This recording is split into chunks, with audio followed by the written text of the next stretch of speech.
Thank you everyone for joining me today and taking a few moments out of your morning to sit down with us. Especially thank you to those of you who happen to be in Houston. I hope that everybody's safe and staying cool and hydrated. And with that, we will go ahead and get started. So this is the first webinar of the CUBE Summer Series. I think there's been more information posted on LinkedIn about our subsequent June and July portions of the series. So please encourage you to log on and join those as well. Today, we're going to be talking about what I refer to as the 7 stages of, I crossed out the word grief and used the word growth instead.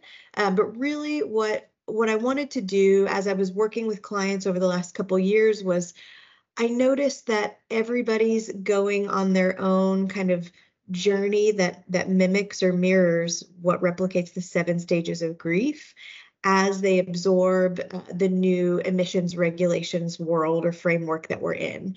And the reality is these stages, shock, denial, anger, bargaining, depression, testing, and then ultimately acceptance, are very similar in your growth journey of using continuous monitoring technology and kind of embracing the new regulatory world that we're in as grief.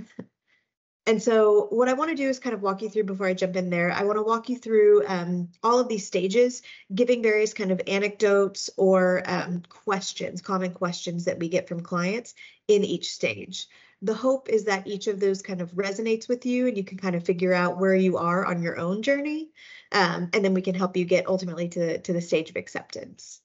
So the first one that we see is shock. It's, we have such a robust LDAR program already. We're doing a repair and response program. Maybe we're going above and beyond. We've got OGI inspections monthly and they're not even required monthly. Do we even have to do this? And the short answer to this question is no. You don't have to do it. All of this is completely voluntary. The idea here is that this was previously a pretty underserved aspect of the market, and a lot of technology like continuous monitoring is coming onto the market to help serve what was previously underserved. The idea here is there is a pathway that the EPA has made to be able to use this as an alternative technology. So it is a provision that's been there, but right now it is currently voluntary. We will say at this stage of shock, it is smart to take into account all of the tools and technologies that are available at hand to meet the growing regulatory requirements that are happening. But at the end of the day, it's simply a great alternative and it is not required. The second stage we see is denial. So we get a lot of, well, okay, we've got a great LDAR program already, but let's just try this out and see if it improves or enhances what we have in place already. But what we're not going to do is bother the operations team with this data yet. The operations team is busy. They have so much on their plate. They can't be bothered by this until we understand fully what it's capable of and whether it can help them out or not. Maybe we see it limited to an environmental group or the ESG or EHS group, and they're going to test it out, but they're not going to involve operations. I would say as a best practice, that's probably not the right approach. We will be the first to say, as a company that sells, a hardware and a software platform, the act of putting a piece of hardware on a site does not reduce emissions. The reality is you do need a combination of that great LDAR, response and repair program that you have in place with technology like continuous monitoring technology such as CUBE to be able to see a reduction of emissions in general. And so the idea is that involving the operations teams early on to be able to get a feel for how a technology like this will be administered, how it will be implemented and maintained, and that they have buy-in and understanding for how it will be used, especially when it comes to things like alarm levels, is something that we would recommend doing early on. One more thing I'll talk about is, everyone has to have an understanding of their role that they play when technology like this is rolled out. The third stage that we see is anger. So we have a company, we're using the technology, we've got a great program, but yeah, let's try it out. We do often get, folks in the various clients that we work with saying, are we just going and looking for our own problems? Are we just creating problems for ourselves by trying to use this technology? We get a lot of questions like, we know that we have a leaky site. Why are we going to go and find it and record it for ourselves? And valid question, valid perspective. I would say, with the introduction of the, methane satellite that's being launched or that has been launched, with the EPA's, creation of the super emitter program and the ability to have third parties submit super emitter findings on your behalf. The reality is there are a lot of third parties out there that are not actors in good faith for your company and your operations, trying to find your problems for you. And so something that we would advise is trying to make sure that you are aware of what's going on at your site before somebody else lets you know. The other thing I will say is to use continuous technology like this, continuous monitoring technology, you don't have to go from zero to hero. You don't have to start out by not having any technology on site at all to all of a sudden having 100% of your sites covered. Oftentimes we see in the most successful deployments that companies roll this out in stages to make sure that they are able to absorb and respond to the alarms that they may find, or that the operations teams that have been involved from the beginning are understanding what to do when an alarm goes off, or they have a plan and sort of a program management approach in place to be able to use it. Stage 4, the bargaining stage. So we often get a question from clients that is, okay, well, let's buy these devices. And what we'll do is we'll just monitor one site for about 6 months. We'll gather some data, and then we'll pick up the devices and move them to another site. And that way we're getting more bang for our buck, double the coverage, and we don't have to buy as many devices. And that is completely fine if the only thing that you're doing is trying to answer kind of one singular question on a site. If you want to say, hey, I have a suspicion that site ABC is leaking, let's get these devices out there, confirm some data, and then we will move on and go to the next site, that's fine. But the whole purpose of rolling technology out like this is to be able to continuously monitor, continuous being kind of the operative word there, the fact that there are either no emissions going on at the site, or if there are emissions, you appropriately know how to respond to them. Something else that I'll mention here is, we get a lot of clients that say in this instance, hey, we just want to maximize every dollar. We want to be able to, squeeze every dollar that we've spent, or use the most, get the most out of the tools that we have deployed. And that's completely, your prerogative, and that's the right approach to make. But in the instance of continuous monitoring technology, we want to make sure that we're always getting an understanding of what's happening on site. It is a living, breathing entity that will always have an opportunity to leak. And the whole point is to be able to be made aware when those leaks actually occur. And then we have the 5th stage, which is depression. And I think at this point, we all just have to basically stop, big, long inhale and exhale. I don't really have any anecdotes to add, except for that I feel like this is an appropriate moment to just take a second and acknowledge that there's a lot going on. There is now a lot more going on. You were already doing a lot, and you're doing a really good job. And we see you, we hear you, we understand you, and we hope ultimately that what's happening here is we are creating a tool or a technology to be able to help you out. But good to take a moment and breathe in and sort of get an understanding that you are doing quite a bit. The sixth stage is testing. So a big question here is, how do we even apply this technology? How do we engage in change management?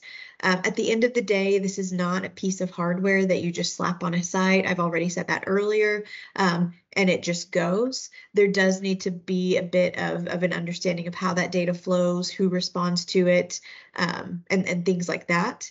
And the reality is change management isn't going to begin until all of your stakeholders are perfectly aligned, and they're not going to be aligned until they're all involved. And so with this kind of testing phase, or asking these questions of applying this technology, you kind of have to get a fulsome understanding of who will touch it, who will be affected by it, who will be end users or consumers of the data that's created. And you do that by making sure all stakeholders are aligned. So before I move on to the next phase, we're at this place where we've got companies that are, they have an LDAR program in place. They're testing this technology. They're getting an understanding of using it. We're fully aware that there's bad actors out there sort of looking for problems on our behalf. We've got all stakeholders involved.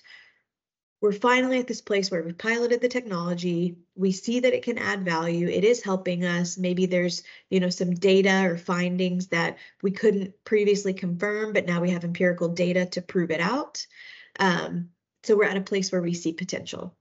Great, we understand this technology is available. Great, we feel like it can help us improve what we're doing, our role in the company, and ultimately see emissions reductions increase, the reductions increase, not the emissions themselves.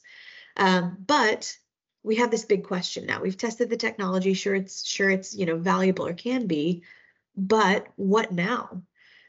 Two major questions come to mind when companies reach that kind of final stage of acceptance.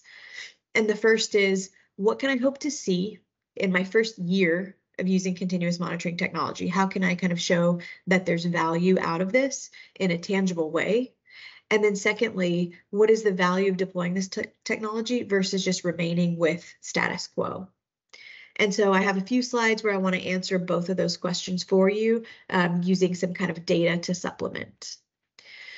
So for Cube, with the number of devices that we have deployed to the number of sites that we have deployed on, all basins in Canada and the US, we started looking at data from a macro level. And we said, for all of our clients that are using continuous monitoring technology, Cube specifically, in combination with a response and repair program, what are they seeing?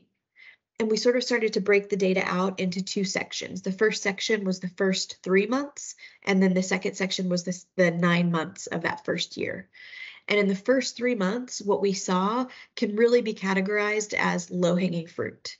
So at the end of the day, companies had a lot of things that they probably knew they needed to fix or knew that they could fix quickly. What we saw when we pulled our data was that the first 3 months reflected an average emissions reduction of 60% thereabouts.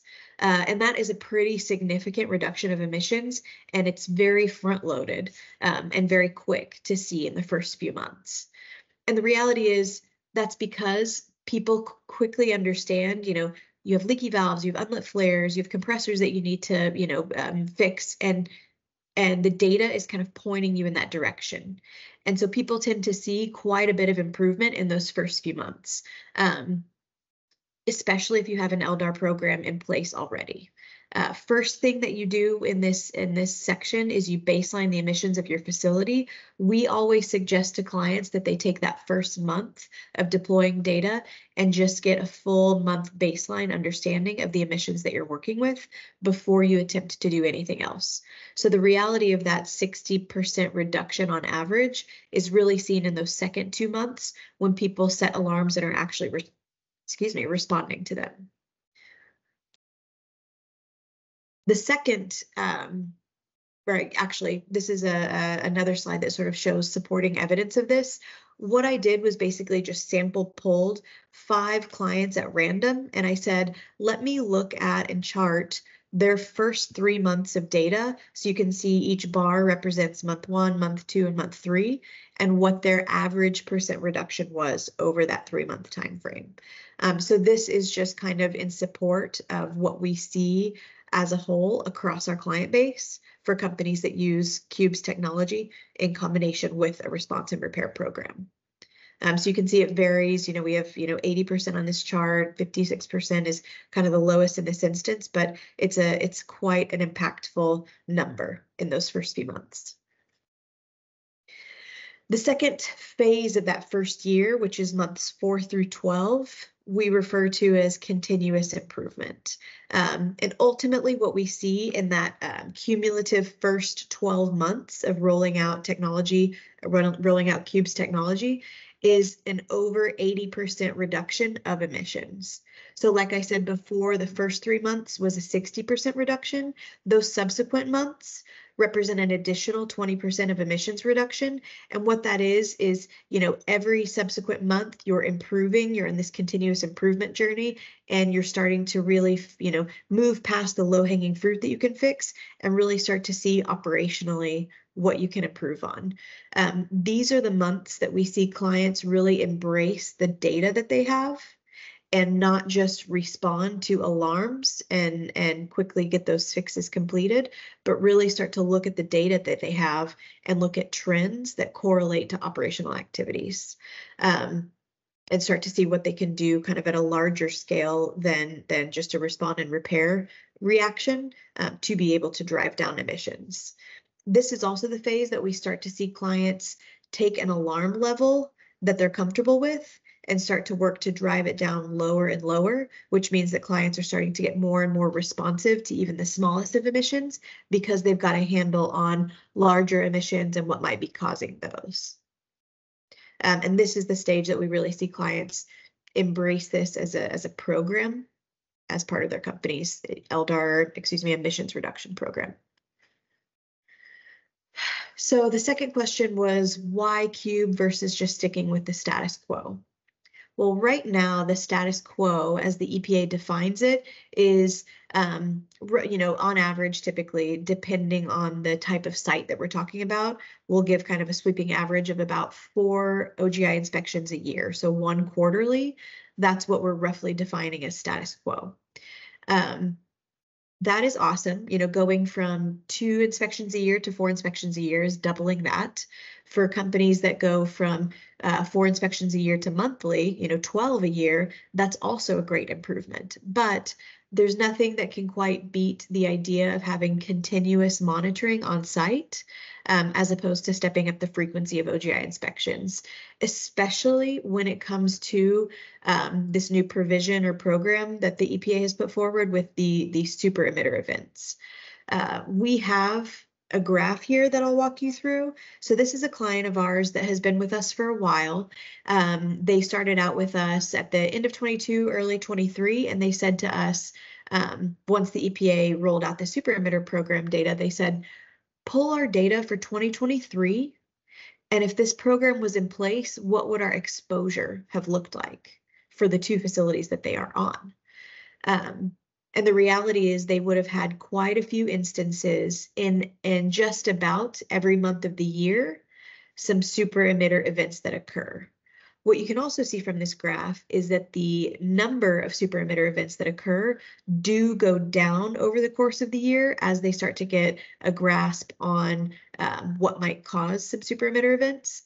But the reality is they do happen. And so you can see, the various instances throughout the months. What is really interesting here is each of these events don't last very long at all. We're talking in the order of maybe a few hours for each event. But what the EPA has defined is if you are caught by a super emitter or with a super emitter event, the assumption is that they can kind of date back the leak to your last day of inspection.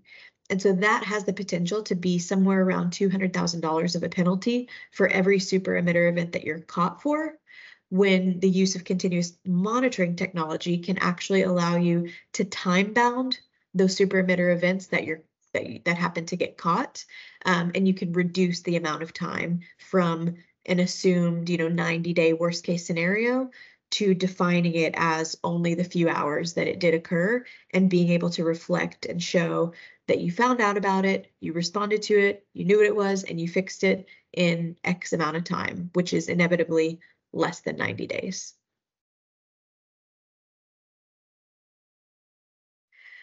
Another thing that the EPA has put forward is an alternative pathway to compliance. I'm sure everybody has seen this talked about or heard this talked about quite a bit. The idea is that if you choose to use a continuous monitoring technology like Cube, once those technologies are approved, in lieu of OGI inspections, you have to maintain at or under a rolling 7 and 90-day threshold. And if that's done, then you don't have to do any OGI inspections. So the idea here is that you are being rewarded for the performance of your site. If you're staying at or under those thresholds, then you don't have to do an OGI inspection. Whereas currently, whether the OGI inspections find nothing, for 2 years in a row, you're still going to be performing at least 4 inspections a year, based on the requirements right now. What this graph is showing, I'll take just a couple minutes to explain it. The dark solid gray bars are showing the standard number of required OGI inspections per quarter for a company that has roughly 55 sites deployed with us. What we are assuming is that for each of those inspections, there's roughly a 1-to-2 ratio. So every single inspection is requiring, or every other inspection, I should say, is requiring follow-up. So what happens quarter over quarter with 50 plus sites, you can see that gray line go up. You're looking at just short of 400 inspections required over the course of a year for those 50 plus sites. Similar client said to us, with all of that, if we would have been able to switch from this OGI inspection model to using Cube instead, what would our inspection requirements have looked like? And you can see in the first couple of quarters, it would have been at or higher than the required number of inspections for standard OGI, because there were a lot of findings with emissions that were occurring. They were over the threshold as they were getting a handle on the understanding of their emissions profile and how to appropriately build a program around it. But as time went on, you can see the green bars in quarters 3 and 4 dramatically go down. And that represents what happens when a client really gets a handle on their emissions response program and how they are driving down that 60–80% of emissions, which means they are staying under those rolling 7 and 90-day inspections and not being required to do 7 and 90-day thresholds and not being required to do any follow-up inspections. Cumulatively, over the course of the year, this client would have seen at least a 32% reduction of emission or inspections required. And that profile obviously would get more and more improved over time as those green bars are driven down in comparison to a standard mandatory quarterly inspections. So just kind of wrapping this up, as we see clients evolve in their usage of continuous monitoring like Cube, first and foremost, and what we obviously would recommend is the use for reactive operations. The idea is we are, at the core, an early detection and alarming system, and we are verification that repairs have been completed successfully. But as you start to evolve and get a good use and understanding of this data and how to maximize it for yourself, you can start looking at things like regulatory compliance or even trending and reporting data. Questions that we get clients asking us is, can this help optimize facilities that we invest infrastructure capital in? Can this help us get an understanding of benchmarking where we are versus our WEC charges over the course of the year? Can we start to see trends and correlations with operational activities that are happening, on these various sites? And that's kind of the evolution of clients as they mature and getting an understanding of using this technology. So with the captive audience that I have, I would be remiss if I didn't take a couple of moments to give you guys a quick overview of Cube itself. So Cube's technology uses an Axon device, or what we commonly refer to as a Cube device, where we are able to monitor with the use of an anemometer. We collect data like gas concentration, pressure, humidity, wind speed, and wind direction readings on a frequency of 1 to 3 second basis. All of this data that's collected gets pushed into our cloud platform, where advanced analytics are performed to get an understanding of what those emission rates might look like, where they're coming from, and how big they are and how long they're lasting. And then that data ultimately pushes into a dashboard, or you can export that data if you want it to go somewhere else. But that's where you can get that data surfaced and be able to respond and engage with that data. And then Cube as a company, a quick overview. So we have offices in Calgary, Houston, Midland, as well as satellite offices in Denver. We're growing quickly and excited to see this growth. Very well funded. So we closed on Series B funding in January. You can see our partners at the bottom. Primarily you can see SDF Partners and Riverbend Energy, as well as a couple of government grants along the way.